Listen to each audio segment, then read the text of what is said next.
He jammed his palm flat on the table, ripped up the cleaver, and swung it with everything he had, hacking off his own ring finger in one brutal chop. Clenching through the fire, he pinched the severed digit, and carefully peeled off his wife's ring.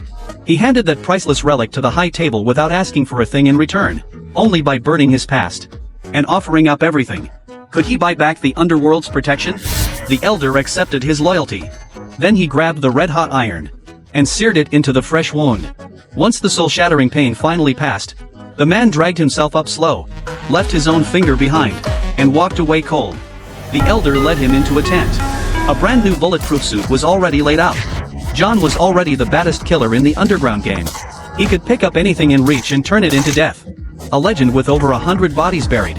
But after he broke the Continental's one sacred rule, no blood on hotel grounds, he lit the Camorra on fire. They slapped a $14 million global bounty on his head on the spot.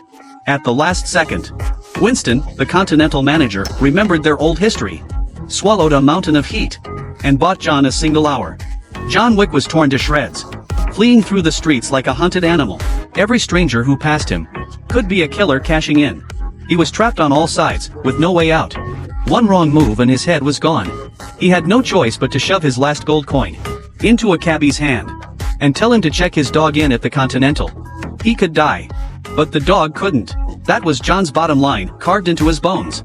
He stormed into the New York Public Library. The target, an 1864 Russian folktale collection. This wasn't some regular book. It was his lifeline, a hollowed-out vault. Hidden inside, 4 gold coins, a blood marker, a cross pendant, and a photo of his dead wife. The book told the legend of Baba Yaga. That was John's underworld code name, the Shadow of Death himself.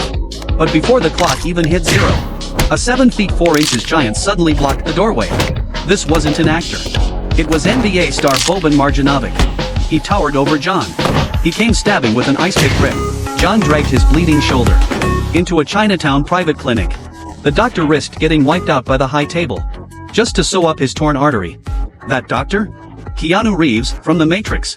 2 dream crossovers in one scene. A hidden tribute from the director. The clock on the wall hit 6. The bounty went live. The doctor was forced to stop. John stitched his own wound, hard as nails.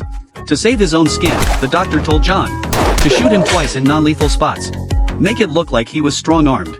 The underworld's honor lives in the cracks between life and death. That's the last flicker of humanity left.